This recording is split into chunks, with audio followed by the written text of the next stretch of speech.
Welcome back to EDH Deck Building. I am your host, Demo, and this is my first deck tech from Phyrexia, All Will Be One, and it is going to be Kethek Crucible Goliath. This guy actually doesn't seem super interesting on his face, but as I was doing the spoiler video for it, I was really coming up with some interesting ideas, and immediately after I finished that spoiler video, I started throwing this deck together. 2 black and a red, Phyrexian Beast 4/4. At the beginning of your end step, you may sacrifice another creature. If you do, reveal cards from the top of your library until you reveal a non-legendary creature card with lesser mana value, put it onto the battlefield, and put the rest on the bottom of your library in random order. So there's a couple interesting things going on with this commander. First of all, the ability is very similar to a cascade type of ability, right? You're revealing cards and looking for certain mana values. And for that reason, you could do some really interesting things here, just like you would with cascade. So for example, maybe you only have one creature in your deck. You're guaranteed going to get that creature, assuming it is the appropriate mana value, right? That is a way you could possibly build this deck. But as I was building this deck, again, I had to look at those mana values. I don't think you can just throw random mana values in this deck. I mean, you could, but if you sacrifice a 6-drop and flip into a 1 mana value creature, that doesn't seem great. So I actually avoided all the really low mana value creatures in this deck because I wanted to flip into stuff that was going to be a decent payoff for me. There is no 1 or 2 mana value creatures in this deck because I wanted to make sure I was getting some decent value off of my commander's ability. So the lowest mana value of creatures in this deck is 3. So for that reason, I got to make sure that I'm not sacrificing the 3 mana value creatures because of course I will reveal cards until I reveal something of lesser mana value, and there isn't any of those in this deck, right? There is no 2s or 1s, so I will end up just revealing my whole library and nothing will happen. I do have 3 mana value creatures in this deck, but they are creatures that I don't want to be sacrificing. So for example, Mayhem Devil, Morbid Opportunist, 2 great cards in this deck, I think, because of course we're going to be sacrificing creatures all the time. I mean, honestly, Mayhem Devil is a card that you could put in any Rakdos deck and it's going to do a ton of work for you because any player sacrificing any permanent gives you a damage to throw around. And of course, Morbid Opportunist is going to give us at the very least a guaranteed card draw from our commander's ability. So these are 2 creatures that are going to be great in the deck, but I want them to stay on the battlefield. I don't want to be sacrificing them. And of course, if I do, I wouldn't get anything anyway. So all of the 3 mana value creatures in this deck are the ones that I want to stick on the battlefield. Feldon of the Third Path is a perfect fit in this deck. Again, it's that 3 mana value. It's also legendary, so I can't flip into it anyway, but the ability here is absolutely stellar in a Kethek deck, I think. Pay 2 and a red and tap, create a token that's a copy of target creature in your graveyard, and we are going to have lots of creatures in our graveyard. It's an artifact in addition to its other types. It gains haste. Sacrifice it at the beginning of the next end step, and like I said in that video, anything that is sacrificing on the end step is going to be perfect for this deck because we can stack the triggers appropriately so that our commander's ability is resolving first, and we're going to sacrifice that token copy anyway. Why not sacrifice it to our commander's ability first, and then Feldon's ability will resolve, and of course that creature's already long gone. And again, as I pointed out in that video, whenever you create a token copy of a creature, it is the exact copy of that creature. So Ravenous Chupacabra, for example, is a creature I have in this deck. If it's in my graveyard, I can create a token copy of it. Of course, I get the ETB, I get to destroy a creature, and then on my end step, I can sacrifice it to my commander's ability, and my commander is going to look at this card and see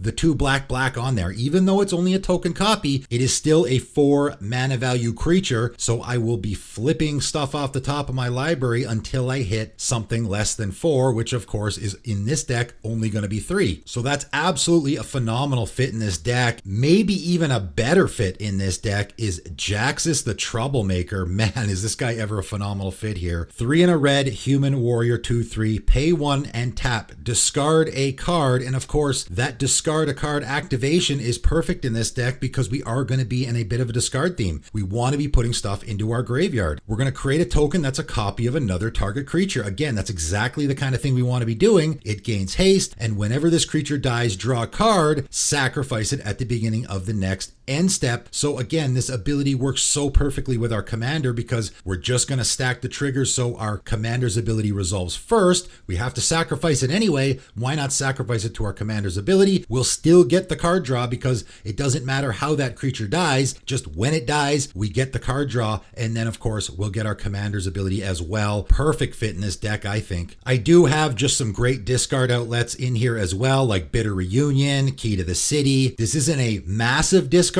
theme, but from time to time there are going to be creatures in our hand that we're going to be wanting to chuck in our graveyard that maybe we want to copy with our Feldon, or maybe they have an unearth ability that we want to use, like Archfiend of Sorrows or First Sphere Gargantua. Both of these cards have a way cheaper unearth ability than they have actual mana cost. And again, the unearth ability works really nicely with our commander because it's an exile at the beginning of the next end step. But again, we can use our commander's ability first. It will still get exiled, but that doesn't matter because we're getting the effect off of our commander's ability. So with Archfiend of Sorrows, we're only paying 3 black for the unearth. We get that ETB as well, which is pretty good, giving all of our opponents creatures -2/-2 until end of turn. Then when we sack it to our commander's ability, it's looking for a creature that's 7 mana value or less, which is every creature in this deck because this is actually the most expensive creature in the deck. First Sphere Gargantuan is a 6 mana creature with only 3 mana to play its unearth, 2 and a black, and the same thing will apply here. And again, it has an ETB. We'll get to draw a card as well when it comes onto the battlefield. So great fits in the deck. I have some other great ETB creatures in here like Shadowborn Demon, which has a great ETB, destroying a non-demon creature. Also is a kind of a sack outlet, and we are in a little bit of a sack theme here as well. Whether we're flipping into these creatures or creating token copies of them, having really nice ETBs on our creatures in our deck is going to be really, really handy. Of course, as I talked about in that spoiler video, Sneak Attack is a fantastic fit here for all of those other reasons, right? So all those ETB creatures, we're going to pay the 1 red, we're going to get the ETB, we can swing with them too if we want to, and then sacrifice them to our commander's ability instead of sacrificing them to Sneak Attack. Also works with the unearthed creatures, right? Because we can cheat those expensive unearthed creatures into play, sacrifice them to our commander's ability or even to the Sneak Attack, doesn't really matter. They go to the graveyard and then we can unearth them again. I thought Garna would be a really interesting fit here, and I also have Forge Boss. Both of these are going to like the idea of us sending creatures to the graveyard all the time. We are just winning by essentially attacking our opponents with our creatures, so getting these subtle damage effects as well is really, really nice. Again, Whip of Erebos, Dawn of the Dead. This is a little bit of a recursion theme as well. Both of these are going to be getting creatures out of the graveyard, and both of them are going to want us to exile those creatures on the end step. And again, instead of that, we're going to use our commander's ability before these ones resolve. I also have Flayer of the Hatebound because we're going to have creatures coming directly out of our graveyard onto the battlefield very frequently, whether it be through recursion effects or unearth. Remember, those creatures have to go directly from the graveyard onto the battlefield in order for this effect to work. Whenever Flayer of the Hatebound or another creature enters the battlefield from your graveyard, that creature deals damage equal to its power to any target. So that's going to give us some added value in the deck. Like I said, we're in a bit of a discard theme here, not huge, but Bone Miser and Surly Badgesaur are going to be great, giving us added value off of the discarding that we are doing. Another neat fit here, Hidetsugo, Devouring Chaos. I tried to minimize the amount of legendary creatures I had in the deck, obviously, because we can't flip into them, but I thought Hidetsugo was a great fit here. 1 black mana, sacrifice a creature, scry 2. So again, we have a sack outlet here. Sometimes we'll be having lots of creatures in play that might get exiled on our end step. Say we have a Jaxus and a Dawn of the Dead in play. Our commander can only sacrifice 1 creature a turn, so rather than just that creature getting exiled or going away, we can actually get some value off of it with our Hidetsugo by sacrificing it and scrying 2. And obviously the scry 2 as well does kind of work here. It does help us manipulate the top of our deck a little bit. I also put cards like Impetuous Devils in the deck. 2 red Devils, 6/1 with trample and haste. When Impetuous Devils attacks, up to 1 target creature defending player controls blocks it this combat if able. And at the beginning of the end step, sacrifice Impetuous devils. So again, any effect where you are sacrificing that creature or exiling it on the end step is going to work here, because again, we will just use our commander's ability instead. We'll just make sure we stack it so that our commander's ability resolves first, and any other sacrifice effect on that creature won't matter after that. You can use this guy in a couple of different ways. First of all, you can actually use the ability. You play this guy for 4 mana, you attack an opponent,